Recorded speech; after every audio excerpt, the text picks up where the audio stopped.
As I stood at the threshold, a pie cradled in my hands, snowflakes danced in my hair, and my heart raced, outpacing the distant holiday melodies that seeped through the walls.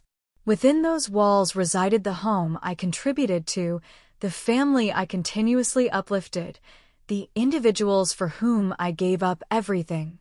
With laughter and joy in the air, I pressed the doorbell once more. Moments later, the door creaked open, revealing my father, who looked at me with a vacant expression, as if I were an unfamiliar face wandering in from outside. "Apologies," he remarked, his head tilting in a puzzled manner. "It appears that you may have come to the incorrect residence." I chuckled softly, believing he was just teasing. I declared that it is I. Yet his expression remained unchanged, marked only by his icy gaze and an unsettling quietness. "Are you kidding me?" I inquired. He gave a single, decisive shake of his head. "A private gathering is on the horizon. It seems you may not have received an invitation." I paused, overwhelmed by the moment. I longed to think it was merely an error. Perhaps they were orchestrating an absurd joke. Yet his stance, resolute and unyielding, revealed all that needed to be understood. As I pivoted, I made my way down the driveway, the snow beneath my boots crackling with each step. My breath hitched in my throat, not from the chill, but from a weightier force, something shattering. Moments later, my phone vibrated. It was my brother who played a pivotal role in the unfolding story. "Layla," he uttered. "We understand this may be disappointing, but it was necessary for us to keep you out." I remained silent. He pressed on. "The atmosphere is already charged with tension. Your presence would have only intensified the situation." I uttered a single word, "Understood." Just as I was ready to end the call, he lingered on the line. His voice resonated through the air. "She continues to believe that contributing to the rent grants her an automatic place in the circle." A distant laugh echoed in the background. "Most likely my father. Perhaps it could be my cousin." I was unable to discern. I was indifferent. My gaze was fixed on the screen of my phone, the sound echoes in my ears. My face feels numb. For 3 years, I contributed to the rent, took care of utilities, settled the heating bill last winter when Dad mentioned his pension hadn't come through, provided my brother with funds for books, assisted with groceries, and covered Dad's medication when the insurance fell short. I never once requested anything in return. I never once used it against them. I never once considered that I needed to, yet it seems I was merely a supporting character in this unfolding story. Not the family. That evening, I found myself in my modest one-bedroom apartment, the very place they ridiculed for its size yet high cost, as I flipped open my laptop. I accessed each account that I had shared with them. The automatic transfer for rent has been canceled. The shared grocery card, now inaccessible. All devices have been logged out from the streaming services. Their emergency contacts had been altered. Not a single word escaped my lips. Not a single message was sent by me. No messages filled with anger. There shall be no emotional confrontations. Only quietude. A silence that resonates deeply. My name is Layla, and no matter where you are watching this video from, I invite you to stay with me. It seems that being useful does not guarantee love, and love does not necessarily equate to respect. There was a time when I belonged. Initially, that was not the case. At the age of 13, my world shifted when Mom walked away. At the age of 7, my brother, Adam, was just beginning to explore the world around him. She filled 2 suitcases and pressed her lips to our foreheads as if she were just stepping out for a quick trip to the store. Not vanishing forever. My father chose not to pursue her. He took a drag from his cigarette and remarked, "She was never meant for the weight of responsibility." He settled onto the couch, remaining still for what felt like an eternity. It marked the beginning of my journey in the kitchen, the day I prepared dinner for the first time. The experience fell short of expectations. Rice cooked beyond recognition, eggs charred to a crisp. Adam expressed his gratitude once more. At the age of 16, The dawn would find me rising at 5 a.m., ready to embrace the day with a bakery shift before heading off to school. Following the conclusion of class, I engaged in the task of cleaning houses. On weekends, I found myself caring for children from families who regarded me as a benevolent presence, while their father remained at home. He spoke of a heavy darkness, a weight that pressed down upon him. He mentioned a troublesome back. Silence reigned, for there was no one present to mend the fragments. But not me. Upon my graduation, pursuing a college education was not a viable path. Not due to a lack of intelligence. I possessed the academic achievements, the determination, and the endorsements from mentors. Yet, the cost of tuition felt absurd when faced with the choice between paying for rent and buying groceries. Thus, I chose to postpone. Then postponed once more. In time, I ceased to monitor the deadlines. In place of that, I dedicated my time to work. 3 positions. Each month, I carefully tucked envelopes filled with cash into the kitchen drawer. Lease, electricity for water. At times, a note would appear, perhaps regarding Adam's upcoming field trip or a reminder about Dad's inhaler. I consistently concealed it.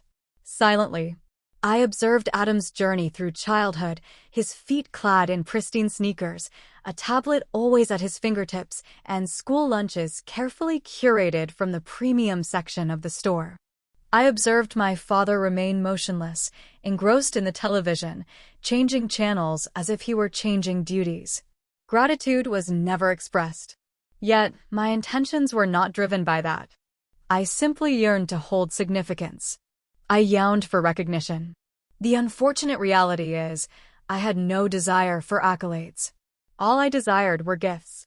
For someone to gaze upon me and recognize more than just a source of income with mobility. Yet, even that proved to be an excessive demand. Upon completing high school, Adam received an acceptance letter from college. A celebration was held in his honor. Colorful orbs of joy, floating gracefully in the air, each one a promise of celebration and delight. A delightful confection, often sweet and layered, that brings joy to celebrations and gatherings. Addresses. I recall being in the corner, applauding. It went unspoken that I took care of his admission deposit. Or the laptop he unveiled, the one I financed. They remarked, "Observe the distance he has traveled." No one inquired about the manner in which it happened. As he referred to me as his second mom in his speech, a radiant smile spread across my face, causing my jaw to ache with joy. And when someone remarked, "Layla, you're like the backbone of this family," I nodded as if it were a compliment, rather than an admission. Because I didn't want to carry the weight of it all. I longed to embrace the role of a daughter, a sibling, an individual, not a framework they relied upon and let fade from memory.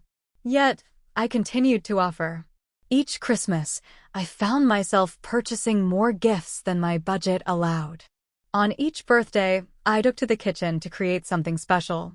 In every crisis, I was the one who arrived first. In my mind, I believed that by giving everything I had, I would ultimately prove my worth. Yet, when kindness is offered without limits, it fades into the background. And so it happened for me.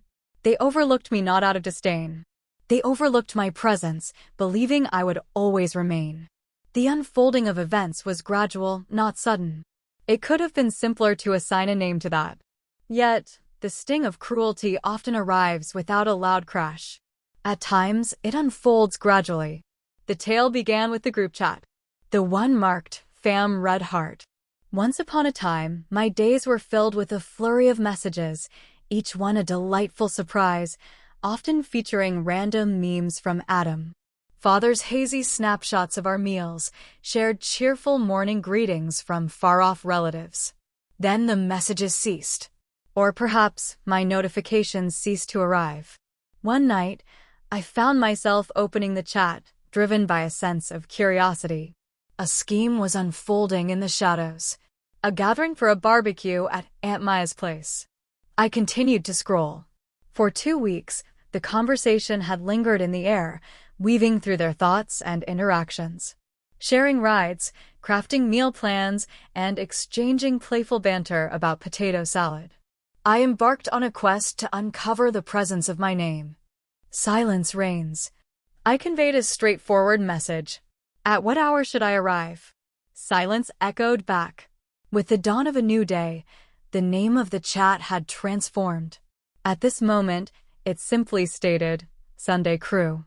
Devoid of emotion. There is no Layla. I convinced myself it was merely a mishap. Perhaps they assumed I was preoccupied. Perhaps they thought I would prefer to stay away. Embracing the illusion felt far simpler than confronting the reality that lay beneath. I found myself slowly being pushed away from my own kin. Not long after, I returned home from work sooner than I typically would. My feet throbbed with fatigue, and a relentless ache pulsed through my head, a constant reminder of looming deadlines. As I lingered in the hallway, the sound of Adam's voice drifted from the kitchen, where he was engaged in a phone conversation. She's not exactly family in the traditional sense, he chuckled. More akin to our financially endowed roommate. A moment of silence lingered, followed by a burst of laughter. I'm not joking. She is perpetually engaged in her tasks. Her presence is seldom felt. Yet, she contributes to the rent, manages the bills, and prepares meals when she is present. Thus, it all comes together. I remained still. I held back my tears. With a soft step, I made my way to my room, gently closed the door behind me, and settled into my chair at the desk. In that instant, a fracture formed deep within me. Neither broken nor burst apart. Silently slipped away and never returned. I chose not to confront him. What could possibly have been the purpose? They had already crafted a new version of me within their tale. I had ceased to be a sister, ceased to be a daughter. I existed to serve. A pillar of strength. A directive in place. Thus, I began my observation. When Dad inquired if I could cover the electricity bill temporarily, I went ahead and made the payment, carefully keeping the receipt for my records. As Adam sought funds for his textbooks, I promptly sent him money through Venmo and captured a screenshot of the transaction. I created duplicates. Emails have been successfully backed up. Every digital transaction was meticulously archived. Each transition, each request veiled in the guise of a simple favor. Not from malice. Beyond the bounds of preservation. In the moment of realization, I grasped that bestowing love upon those unworthy was a perilous obligation, and I found myself accruing the burdens of that choice. I ceased my requests for inclusion. I ceased to bring my presence to their attention. I began to transform into the image they had already envisioned. A figure cloaked in darkness. Yet, even shadows acquire knowledge. Even shadows develop fangs. And silence, the kind that observes and lingers, can often be the most perilous sound in existence. The following morning, I found myself perched on the edge of my bed, gazing at the sunlight spilling through the blinds, and I arrived at a decision, not born of anger, but from a piercing sense of clarity. I had decided that I would no longer plead for a place in this world. I had no intention of justifying myself to those who viewed me merely as a source of cash with a heartbeat. Thus, my journey began with the rent. I accessed my banking application and adjusted the automatic payment settings. After many years, I finally transferred it to a new account. One solely in my name. A savings account named Exit. I chose to keep it to myself. Following that, the grocery card. The one that was always taken for granted, never questioned.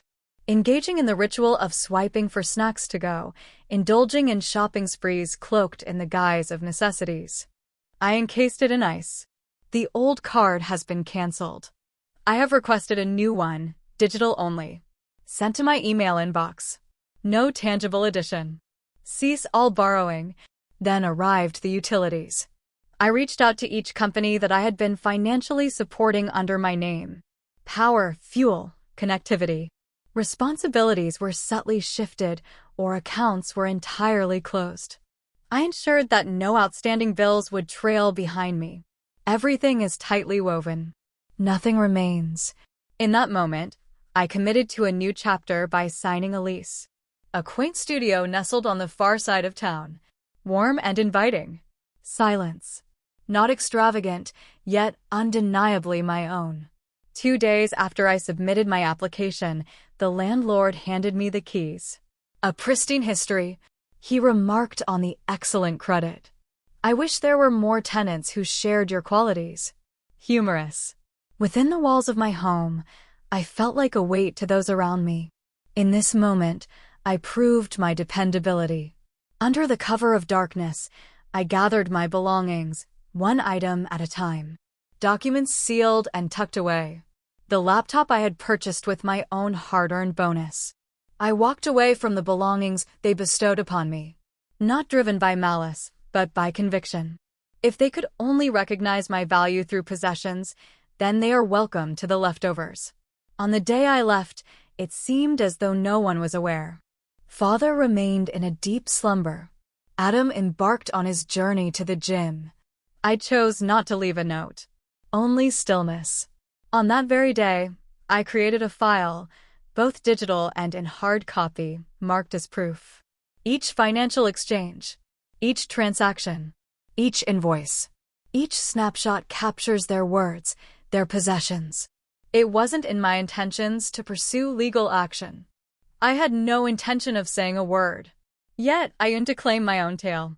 In reality, my desire for retribution was never aligned with the conventional notions of vengeance. Deflate the tires. Heated exchanges filled with raw emotion. Confrontations in the public eye. That didn't align with my essence. I was looking for something more refined, more defined. I desired for them to confront their own reflections, to gaze upon the surroundings one day and discover that the scaffolding had vanished. The house remained upright, yet its foundation was deteriorating, and they would remain oblivious to the reasons behind it all. That's the essence of being overlooked. It's hard for people to conceive that you could actually depart. They believe your allegiance knows no bounds. Your affection is instinctive. Your forgiveness knows no bounds. Yet, I was not destined to be a martyr. I was created to hold significance. And if they believe I'm insignificant without them, perhaps it's time for them to discover my true self. 3 days after my departure, I observed the tempest unfold. The journey began with a single call. Layla, Adam's voice cut through the air, laced with irritation. Father's key seems to be malfunctioning. Have you taken the step to change the locks? As I cradle my coffee, I find myself seated cross-legged on the floor of my new studio, embracing the moment. There is currently no furniture present. Only a mattress, a blanket, and the soft, steady murmur of my surroundings. I no longer reside there, I stated. A moment of stillness. What do you mean you aren't a resident here? In what place do you find yourself? I announced that I had moved out. In the week that just passed. Surely, you must be kidding. He let out a derisive laugh. Your actions are truly spoiling the spirit of Christmas over a moment of frustration. A smile spread across my face. Not due to its humor, but rather because he remained oblivious to the truth. This is not a fit of anger, Adam. It's harmony. With a decisive click, the moment was captured. I placed my phone face down, allowing it to vibrate softly against the floor. A call came in. Then, a message was sent. Then a call was made once more. Father. Adam stood at the edge of the world, contemplating the journey ahead. Aunt Maya, a figure of warmth and wisdom, always seemed to weave her stories with threads of love and laughter. Even relatives I hadn't heard from in months. With each message, the urgency escalated, a crescendo of desperation building with every word. Layla, this is absurd.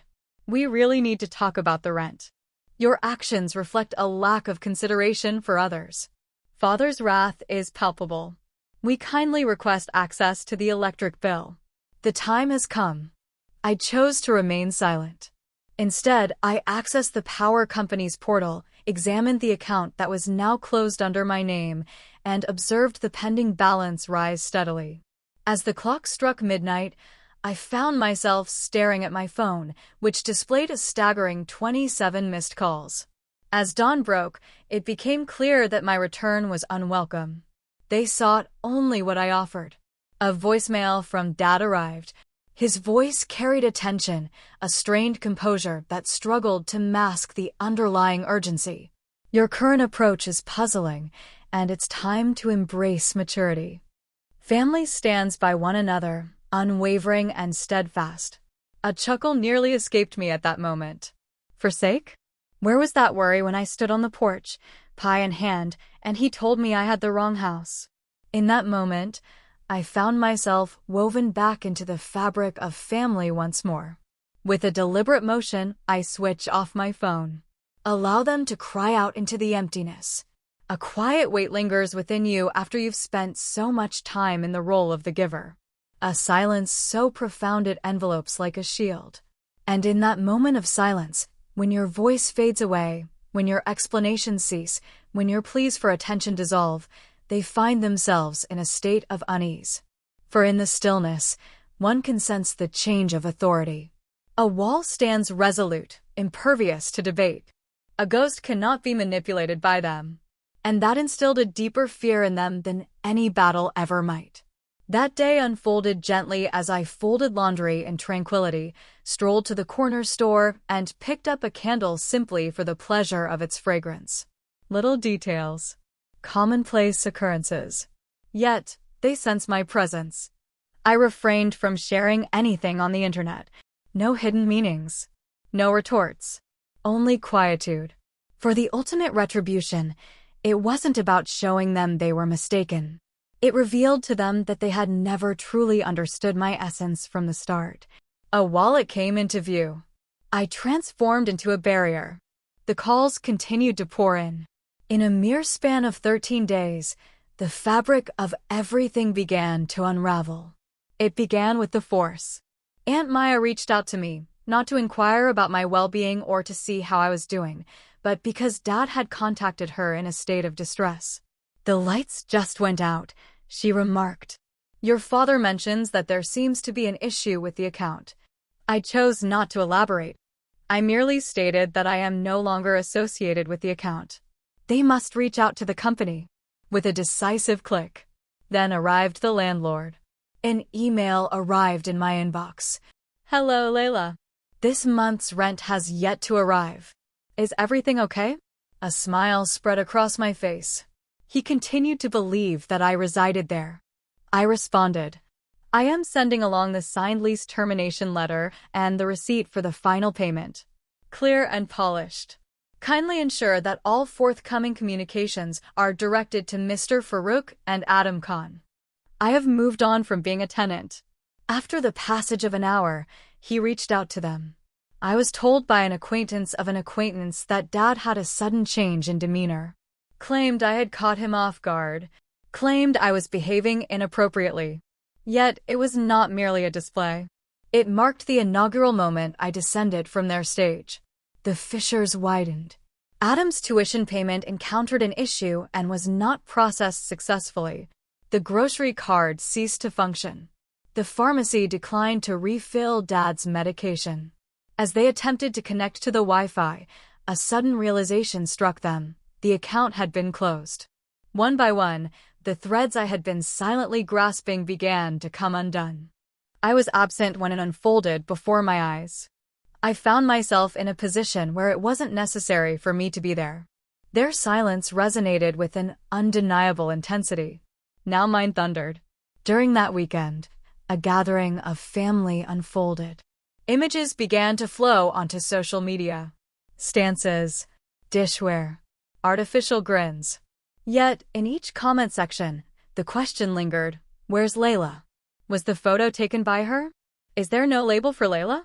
I chose to remain silent. Yet, they witnessed it.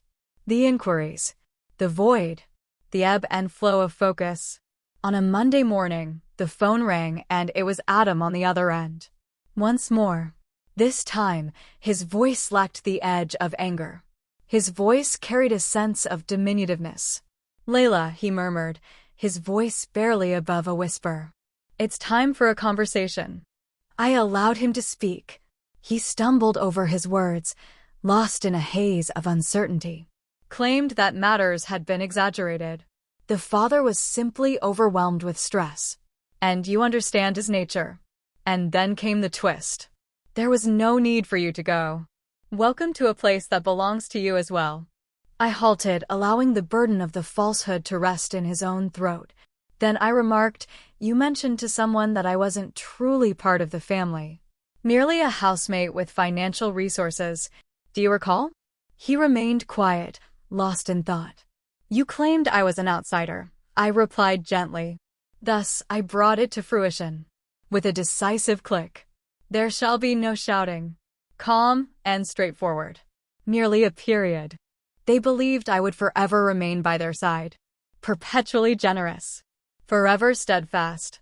For them, love was envisioned as a boundless act of sacrifice.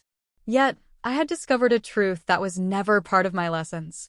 True affection loses its essence when it demands the sacrifice of your own identity. And relatives who appear only when the darkness falls and the pantry is bare? That doesn't feel like family. That is an exchange of value. And this time, I had reached my limit. For the first time in years, I awoke with a sense of liberation, unburdened by the weight of obligation to anyone. No tasks pending. There were no expenses I needed to handle that didn't belong to me. A weightless burden draped over me, as familiar as my own flesh. Only I exist in this moment. A window creaked ajar, inviting the fresh morning air to sweep inside.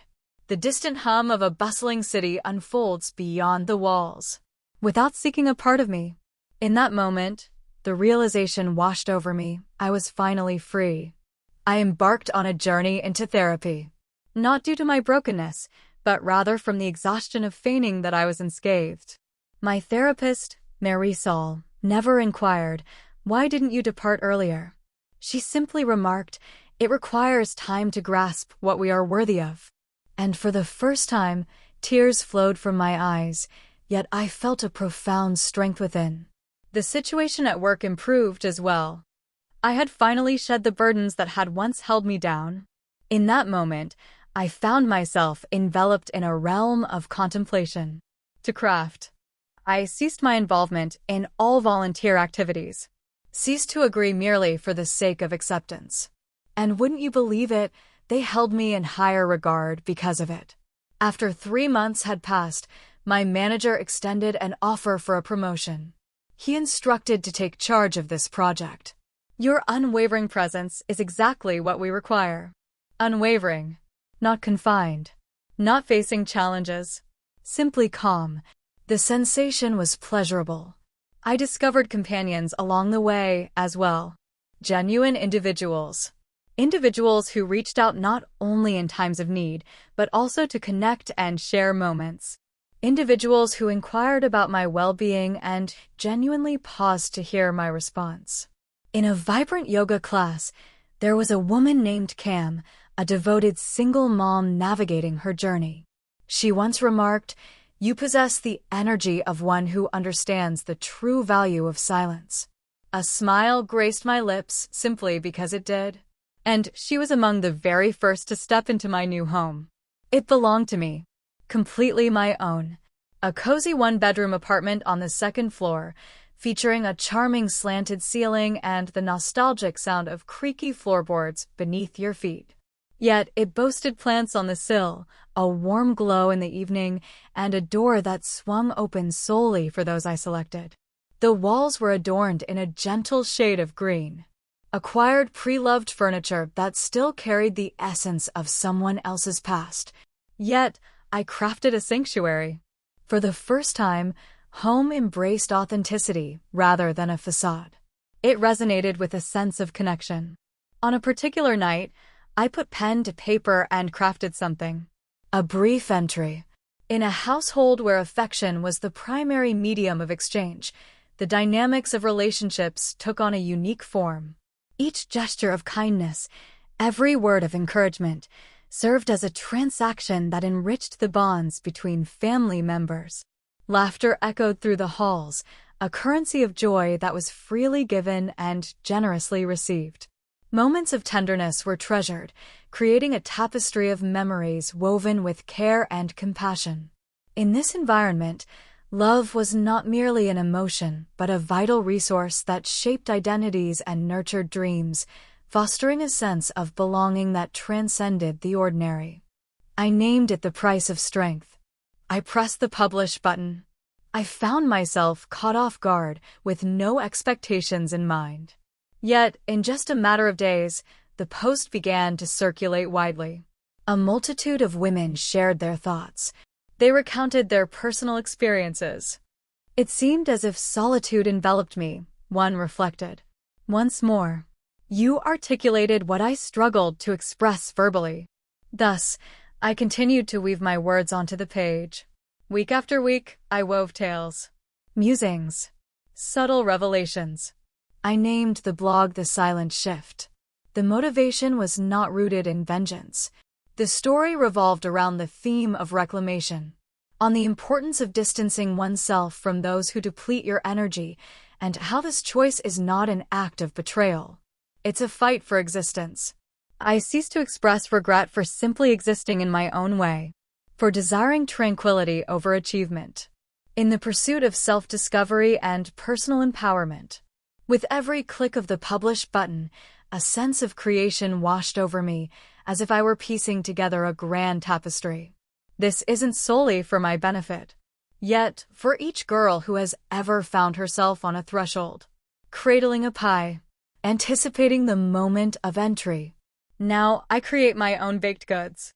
Illuminate the space with candles to celebrate happiness, not to conceal sorrow. And I awaken with a sense of understanding. This existence belongs to me. Completely. At long last. On a chilly December afternoon, I noticed his name waiting for me in my inbox. Title of the message: May we have a conversation? No additional communication. Only that. 7 months had passed since my departure. Ever since I removed my name from the lease. Terminate the grocery card. Vanished from the conversations and the snapshots shared among us. It had been 7 months since I ceased to be their support structure. I gazed at the email, lost in thought for a full minute. Not with fury. That had faded away months prior. Not a trace of sorrow. Only acknowledgement. He had no desire for my presence. He sought entry. Silence enveloped my response. Instead, I shut my laptop and brewed myself a comforting cup of tea. Ignited a cinnamon-scented candle. As the evening approached, I found myself seated by the window, watching the day fade away. On the night before Christmas, a sense of magic filled the air. And for the very first time in my existence, I had no intention of waiting for anyone to grant me access. Home was where I found myself. This year, the grand dinner was absent. Small talk is not obligatory. Or hollow toasts. Only a serene stillness. A sensation reminiscent of an embrace. Memories of that snowy doorstep flooded my mind. The pie rests gently in my hands, its warmth radiating softly as it cools. The gaze of my father, icy and distant. The thoughtless remarks of my brother. It seemed as though I was merely an observer in a story that belonged to someone else. A chapter has come to an end. In their unique manner, they imparted a wealth of knowledge to me. They showed me that love can wield a sharp edge. Some individuals wield the term family as if it were a tether. That silence can become a weapon if you're not cautious. Yet, inadvertently, they imparted another lesson to me. They showed me the way to depart. How to heed the longing in my heart and ultimately fulfill its request. How to cease the act of proving my value to those who cannot recognize it. And above all, how to return to my true self. As I surveyed my apartment, a sense of familiarity washed over me. The small bookshelf I crafted with my own hands. In the corner, the fairy lights twinkled gently, casting a warm glow that danced in the shadows. The walls were adorned in the precise hue of tranquility I had always envisioned. This was not an act of vengeance. It was unveiled. I had moved beyond the need for insincere apologies. Seats at tables have become unnecessary, where I once had to plead for a meal. At last, I possessed my very own table. Occasionally, I still receive messages. Far-off relatives inquiring about my absence from their gatherings. Family friends expressing how they long for my vibrant presence. Last week, even Adam reached out via text. I trust you are managing well. Father has been inquiring about your well-being. I chose to leave them all unread. Not out of resentment, but from a place of growth. There are certain doors that you eventually leave behind. Some you close off completely. And a few? There are those you create from the very beginning. More substantial. More inviting. More knowledgeable. That night, I nestled beneath my cherished blanket, softly murmuring to the quiet around me. I once approached doors that remained firmly shut against my efforts. In this moment, I create my own space, ensuring it remains accessible for those who truly resonate with it. This year, I found myself among their ranks at last.